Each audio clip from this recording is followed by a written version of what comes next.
Well, hello. Firstly, I guess an apology. Just so happens that this bank holiday weekend, the Sunday, the 28th of August, there are so many people who are away, one reason or another, that we came to the conclusion that we couldn't really open up for a time of gathered worship at the Lage Grove Community Centre as we usually do. First time it's happened in all the time I've been here, probably the first time it's happened since we've been in existence. But I wanted to offer something, just get us reflecting and spending some time focusing on God. And as you know, if you've been coming to any of the services over the summer, we've been doing worship all together, exploring the five senses that God has blessed us with. We've looked at smell, we've looked at taste, we've looked at hearing.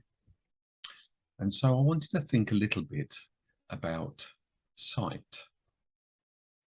And I'm just going to share a little screen. Because Jesus, when he was talking to the crowd that gathered at what we call the Sermon of the Mount, he said something quite interesting when he was talking about where we put our energies, where we sort of what we work for, I guess. He said this: your eyes are windows into your body. If you open your eyes wide in wonder and belief, your body fills up with light.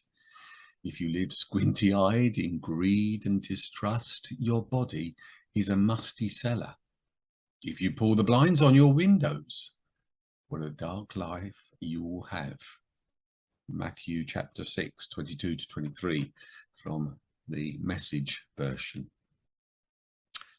Your eyes are the windows into your body. And I guess it's a fairly obvious thing, isn't it? What we look at, the programs we watch, the things we explore on the internet, the books we read, the films we watch, the way we look at the world around us, all has an effect on what goes on in our minds and what goes on in our hearts. And I guess in a similar way, Paul even wrote to the Philippian church, from now on, brothers and sisters, if anything is excellent and if anything is admirable, focus your thoughts on these things, all that is true, all that is holy, all that is just, all that is pure, all that is lovely, and all that is worthy of praise. There are times, obviously, when we have to face things that we'd rather not. If we witness an accident or a horrific attack. I was reading recently of people who had done jury service and had to see some horrific films, and they were traumatized by it. And the judge was recommending post-traumatic stress counselling for them. But a lot of the time we can decide what we're watching, what we're looking at, what we're reading, what we're observing. So both Jesus and Paul encourage us to look for those things that are creative, life fulfilling, or life improving. And so this week, just to encourage you to sort of think about what you look at, and maybe spend some time either on your own, or if you want to go out with one or two other people, whether from your family or from church. Well, I thought I would set you a little task.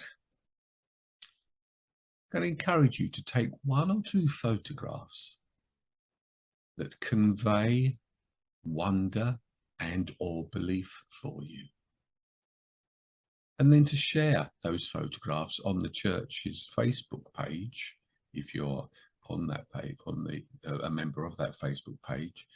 And if you can't do that, then email them to me at hugh@theladygrovechurch.org.uk. Can't get any worms out today. And I will put them up for you. And if you want, perhaps add a little brief comment just to explain, well, why those pictures create a sense of wonder or amazement for you. Something to remember though, please make sure that they're your photographs, and probably more important, if they feature other people, make sure you have their permission to have the photo on Facebook. I would recommend that the photos are recent ones, but they don't have to be ones that you actually go out and take. You may have taken one the last few years that you really think creates wonder, captures a moment where you went, wow, this is an amazing creation. I want to keep it as open as possible. It's your interpretation of what gets you wondering, what gets you thinking about your belief. But just to give you an idea where I'm coming from when I think about things like this, I just thought I'd show you some of the photos, some of which you may have seen before because they've been on Facebook, or I might have even used them on a Sunday. There's this one that I love, a gate with no fence.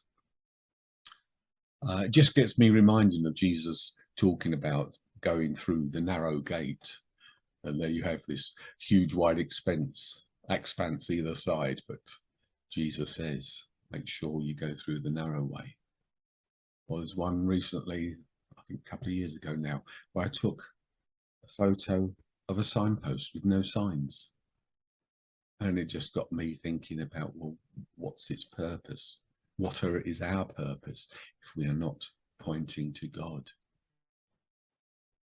And another one I love, a house with a tree growing in it.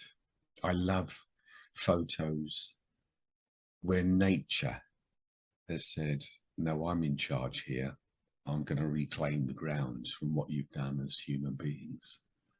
I think it's a real challenge when we think of all that we achieve, all that we can do, and yet still nature says, no, no, you're not having that piece of land, that's mine. And one recently, excuse me, like we took this when Lindsay and I were up while Daniel was doing a couple of days at Derwin recently. We walked along a canal. On the opposite side of the canal, there was a table and 2 chairs. It just got me thinking, well, again, nature taking over. But also there was that sense of real loneliness. Again, furniture that, well, it's not so much lost its purpose, it's just been repurposed, isn't it? It's gone from somewhere to sit and have your afternoon tea to a place where nature said, no, I can use this. I can grow up it. I can use it as a framework, as it were. So as I say, don't feel you've got to do something that's a bit wacky like I do. I just like finding pictures like this and get me thinking about, well, what do they have to say about my faith, about God? Just to remind you, 1, 2, 3 photos, whatever many you want, but don't go off and shoot off a whole 100 or 2 photos that get you thinking, get you wondering, get you thinking about your beliefs. And then share those photos on the church's Facebook page, or email them to me and I'll add them for you. And if you want to put a little comment either on the Facebook page or in the email, I'll make sure that's on there as well. Photos that are yours, photos that if you have people in them, you have their permission. Let's see how many people, how many members of our church would be happy to do this. And, well, hopefully as we share our photos, might encourage us to have a little reflection and think. A bit like, I guess, what we've done for the last couple of Advents when we've had different photos of the nativity scene. I hope that this might be something different. It doesn't have to be done on the Sunday, the 28th. As you will find, this film is up on YouTube earlier than that. So whenever you've got the time, whenever you feel like doing it, then go for it. And then next Sunday, Sunday the 4th of September, we'll do the final sense. We'll look at how God uses touch